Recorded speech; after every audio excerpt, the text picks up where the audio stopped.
नमस्कार दोस्तों, स्वागत है आप लोगों का हमारे चैनल मैथ्स मेकर में। तो डेली की तरह आज भी लेके आए हैं सभी क्वेश्चन हमारा प्रीवियस ईयर क्वेश्चन है। ठीक है, सभी क्वेश्चन हमारा PYQ है और सभी क्वेश्चन हमारा SSC और RRB का ही PYQ है। ठीक है, जितना जितना भी क्वेश्चन हमारा शो हो रहा है, आप लोगों को शो होगा अभी, वो सभी क्वेश्चन हमारा SSC और RRB का ही प्रीवियस ईयर क्वेश्चन है।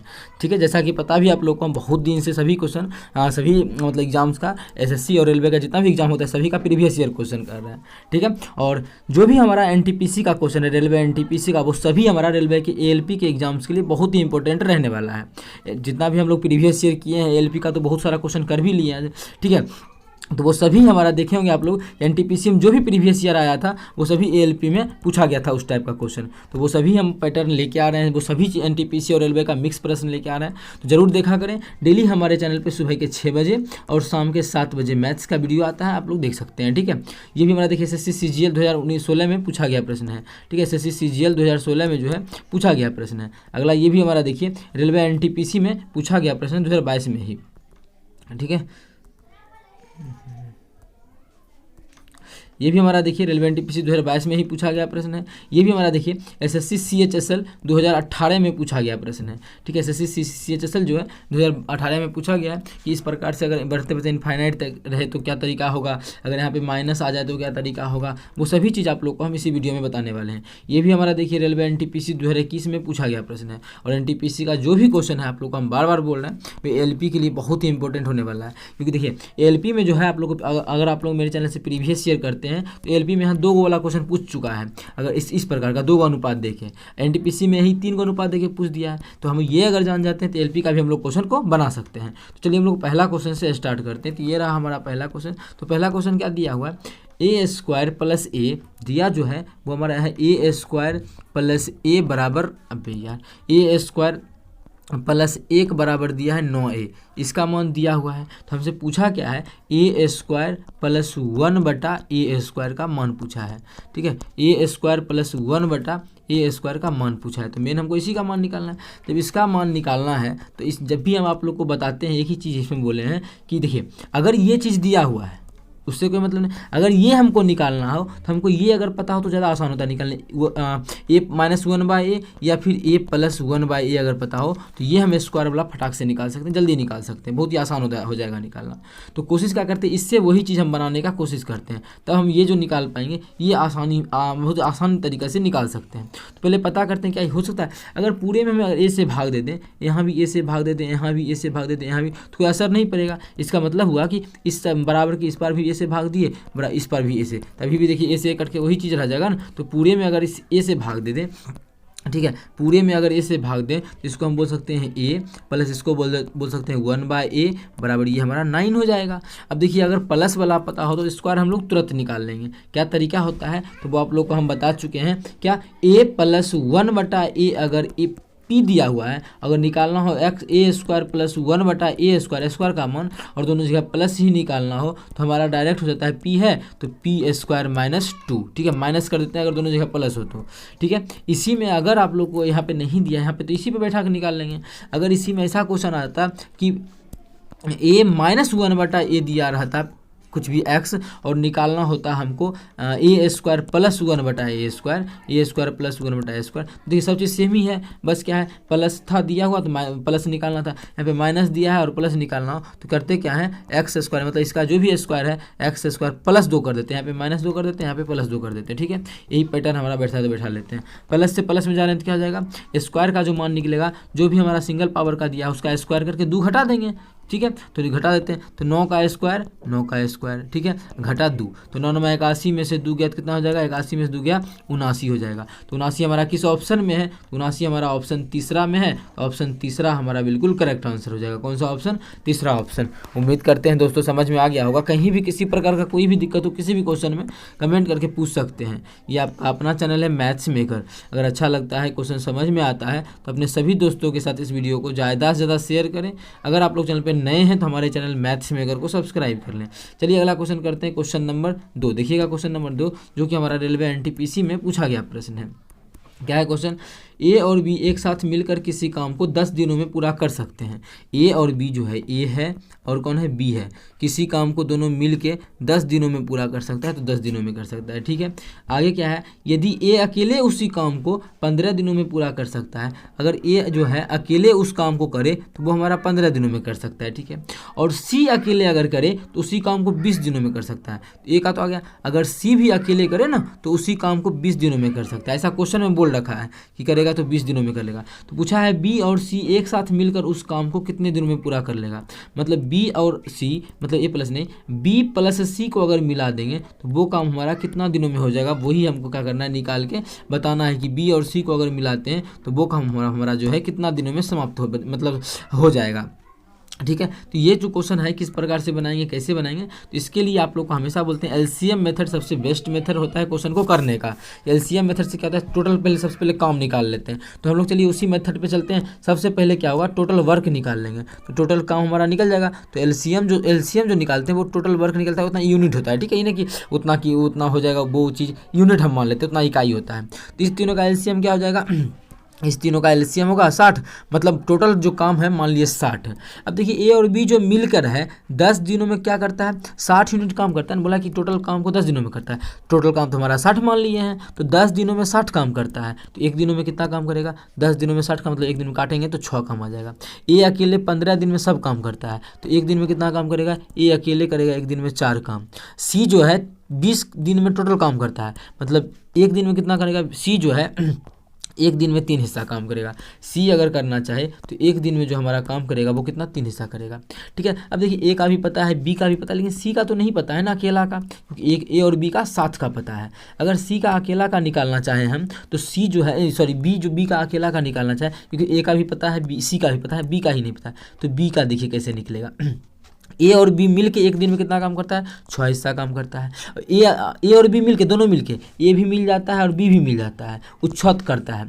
ठीक है, 6 काम करता है। इसमें अगर हम 6 काम कर रहा है एक दिन में, अगर ए का हटा दे, ए एक दिन में कितना करता है, ए जो है एक दिन में 4 हिस्सा काम करता है, तो सिर्फ हमारा बी का ही बचेगा ना, क्योंकि इसमें 6 में जो है ए और बी दोनों मिला हुआ है एक दिन में, और एक दिन में ए तो कर लेता है 4 हिस्सा, तो बचा ही बी ना, घटाएंगे तो बचेगा बी। मतलब बी जो है एक दिन में कितना हिस्सा काम करेगा, बी हमारा एक दिन में कितना करेगा, 2 हिस्सा काम करेगा। ये हम लोग जो दिया हुआ था उस चीज़ से निकाल लिए। ठीक है, इतना निकल गया।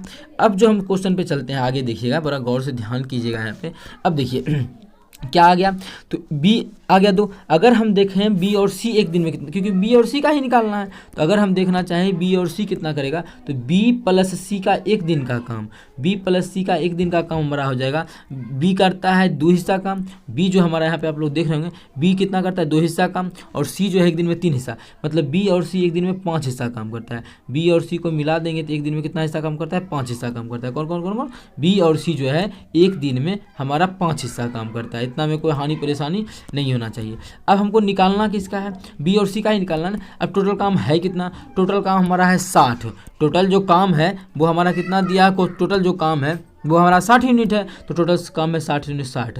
और ए और बी जो है एक दिन में 5 यूनिट करता है, सॉरी बी और सी जो है एक दिन में 5 यूनिट करता है, तो 5 से भाग कर देंगे, मतलब बी और सी जो मिल के है टोटल काम को 12 दिनों में समाप्त कर देगा। अगर बी और सी को मिलाए तो वो हमारा काम जो है वो 12 दिनों में समाप्त हो जाएगा, जो कि ऑप्शन ए में है। तो ऑप्शन ए हमारा बिल्कुल करेक्ट आंसर हो जाएगा। किस प्रकार से निकाले, कैसे निकाले, वो सभी चीज़ आप लोगों के सामने है, देख सकते हैं। अगर समझ में नहीं आए तो एक बार वीडियो को पीछे करके भी समझ सकते हैं। फिर भी अगर कोई दिक्कत हो तो कमेंट करके पूछ सकते हैं। ये आपका अपना चैनल है मैथ्स मेकर। डेली हमारे चैनल पे सुबह के 6 बजे और शाम के 7 बजे मैथ्स का वीडियो आता है, आप लोग देख सकते हैं। कहीं भी किसी प्रकार का कोई भी दिक्कत नहीं होगा। ठीक है, तो चलिए हम लोग अगला क्वेश्चन करते हैं। डेली हमारे चैनल पे सुबह के 6 बजे और शाम के 7 बजे मैथ्स का वीडियो आता है, आप लोग जरूर देखा करें। सभी क्वेश्चन हमारा प्रीवियस ईयर क्वेश्चन रहता है। ठीक है, सभी हमारा PYQ रहता है, सभी एग्जाम्स का, SSC और रेलवे में जितना भी होता है वो सभी हमारा रहता है। चलिए अगला क्वेश्चन करते हैं, क्वेश्चन नंबर 3। देखिएगा क्वेश्चन नंबर 3, जो कि इसका भी आप लोगों को हम बहुत ही बेहतरीन और शॉर्ट ट्रिक्स बताने वाले हैं। और ऐसा क्वेश्चन बहुत सारा करवा चुके हैं, लेकिन जितना भी छूटा हुआ क्वेश्चन है वो सभी हम SSC का लेकर है। SSC CHSL 2018 का पूछा गया प्रश्न है, बहुत ही आसान क्वेश्चन है, वो देखिए क्या है।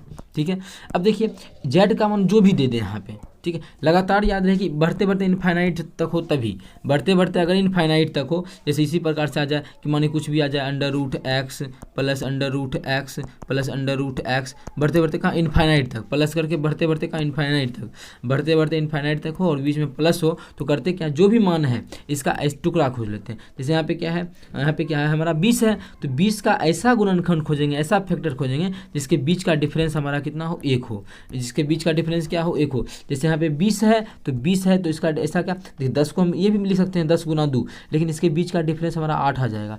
वो इसीलिए बोला ऐसा टुकड़ा खोजना है जिसके बीच का जो डिफरेंस हो वो भी हमारा कितना हो, 1 हो। तो इसको हम लिख सकते हैं कितना, 5 × 4, इसके बीच का डिफरेंस हमारा कितना है, इसके बीच का जो डिफरेंस है वो भी हमारा क्या है, 1 है। यही तो हमको चाहिए। अगर प्लस का चिन्ह है, अगर प्लस का चिन्ह हो तो बड़ा वाला संख्या हमारा आंसर होता है, अगर माइनस का चिन्ह हो तो छोटा वाला संख्या क्या होता है, हमारा आंसर होता है। तो इसमें सभी जगह क्या है, प्लस का चिन्ह है, जब सभी जगह प्लस का चिन्ह है तो इसका जो आंसर हो जाएगा वो हमारा 5 हो जाएगा। तो प्लस है तो इस क्वेश्चन का जो आंसर पूरे का सॉल्यूशन करेंगे तो 5 आ जाएगा। तो 5 हमारा किस ऑप्शन में है, ऑप्शन दूसरा में है, तो ऑप्शन दूसरा हमारा बिल्कुल करेक्ट आंसर हो जाएगा। कौन सा ऑप्शन, दूसरा ऑप्शन। उम्मीद करते हैं दोस्तों समझ में आ गया होगा। कहीं भी किसी प्रकार का कोई भी दिक्कत हो किसी भी क्वेश्चन में तो कमेंट करके पूछ सकते हैं। ये आपका अपना चैनल है मैथ्स मेकर। अगर अच्छा लगता है, क्वेश्चन समझ में आता है तो अपने सभी दोस्तों के साथ इस वीडियो को ज़्यादा से ज़्यादा शेयर करें। अगर आप लोग चैनल पर नए हैं तो हमारे चैनल मैथ्स मेकर को सब्सक्राइब कर लें। तो देखिएगा अगला क्वेश्चन हमारा क्वेश्चन नंबर 3 है। तो किस प्रकार से बनेगा, क्या तरीका रहेगा। एएलपी में भी आप लोग को हम ये क्वेश्चन करवा चुके हैं जब एएलपी का प्रीवियस ईयर करते थे। अभी करते थे क्या, करते ही हैं, क्योंकि अभी मिक्स प्रश्न लाते हैं। 2 क्वेश्चन एनटीपीसी का, 2 एएलपी का रहता है इस प्रकार से, या फिर 1 एसएससी का, 1 एनटीपीसी का, 1 रेलवे का, इसी प्रकार से क्वेश्चन रहता है, लेकिन 4 क्वेश्चन रहता है। ठीक है। देखिए जैसे है कि 3 ट्रेनों के चालों का अनुपात हमारा ये दिया हुआ है। चाल का अनुपात लिख लेते हैं, इसका चाल का अनुपात दिया है तीनों ट्रेन का, टी पहला ट्रेन का, दूसरा ट्रेन का, समय टी मतलब समय हो जाएगा, ट्रेन लिखते हैं, ठीक है, मतलब गाड़ी जी ही लिख देते हैं, गाड़ी ही लिखते हैं, ट्रेन नहीं लिखते क्योंकि आप लोग को टी मतलब समय भी लग सकता है, टाइम भी लग सकता है। तो पहला गाड़ी है, ये दूसरा गाड़ी है, तीसरा गाड़ी है। इसका जो अनुपात दिया है वो हमारा 2:3:5 के अनुपात में दिया हुआ है, ठीक है, चाल का अनुपात। तो पूछा क्या है, समय का अनुपात। अब क्या करें, समय का अनुपात निकलेगा कैसे, तो पहले फॉर्मूला ही देख लेते हैं। चाल दिया है तो चाल दिया है, चाल और समय का रिलेशन क्या देख लें। चाल बराबर फॉर्मूला होता है क्या, दूरी बटा समय। चाल बराबर जो फॉर्मूला होता है वो दूरी बटा समय होता है। तो यहाँ से एक चीज़ आप लोग देख रहे होंगे, वो क्या, अगर चाल और समय के बीच जो है वो हमारा इन्वर्सली, जो चाल और समय जो है एक दूसरे का इन्वर्सली प्रोपोर्शनल है। क्या है, चाल और जो समय है एक दूसरे का रेसिप्रोकल है। अगर मतलब है कि चाल बढ़ेगा तो समय घटेगा, या फिर समय ज़्यादा लगेगा तो चाल हमारा कम होगा, ठीक है। या फिर बोले ये दोनों एक दूसरे का क्या है, रेसिप्रोकल है, बटा में है, रेसिप्रोकल है तो निकालते जो है, माने चाल का अनुपात ये दिया हुआ है और देख रहे हैं कि हम रेसिप्रोकल है तो समय का जो अनुपात निकलेगा टाइम का वो हमारा इसका जो हो जाएगा रेसिप्रोकल, तो इसका 1/2 समय हो जाएगा, मतलब समय लगेगा इसको अगर 3 लग रहा था तो इसको 1/3 लगेगा और इसको 1/5 लगेगा। कितना लगेगा, इसको जो लगेगा 1/5 लगेगा। ये हमारा समय का अनुपात होगा, ठीक है। ये अनुपात तो ऑप्शन में देगा नहीं, अगर देगा तो बहुत अच्छी बात है, आसान क्वेश्चन है। तो इसको अनुपात में कैसे बदलेंगे, अगर ये देख लेते हैं दिया हुआ है, हाँ तो यही हमारा पहला ही ऑप्शन में तो दिया हुआ है, पहला ही ऑप्शन हमारा बिल्कुल करेक्ट आंसर हो जाएगा। लेकिन अगर ये नहीं दिया रहता तो और क्या दे सकता है, तो इसको ऑप्शन अनुपात में बदलते हैं। तो अनुपात इस तीनों का एलसीएम कितना हो जाएगा, इस तीनों का एलसीएम जो हमारा हो जाएगा वो हमारा 30 हो जाएगा। तो करते हैं क्या है, 30 एकड़ों में गुना कर देंगे, 30 इसमें भी गुना कर देंगे, 30 इसमें भी गुना कर देंगे, तो हो जाएगा 15 अनुपात कितना हो जाएगा 10 अनुपात इसको 6। मतलब इसी चीज़ को ये नहीं देके एग्जाम में, अब ये नहीं देके कि 1/2 अनुपात 1/3 अनुपात 1/5, हमको अनुपात ये भी दिया जा सकता था एग्जाम में कि कितना 15 अनुपात 10:6, ठीक है, ये भी दिया जा सकता है समय का अनुपात। तो कैसे निकालते हैं समय का अनुपात, क्या होता है, चाल का रेसिप्रोकल होता है, वो सभी चीज़ आप लोग को हम इसी वीडियो में बता दिए। डेली हमारे चैनल पे सुबह के 6 बजे और शाम के 7 बजे मैथ्स का वीडियो आता है, आप लोग ज़रूर देखा करें। चलिए मिलेंगे नेक्स्ट वीडियो में इसी प्रकार का बेहतरीन क्वेश्चन लेके। Thank you.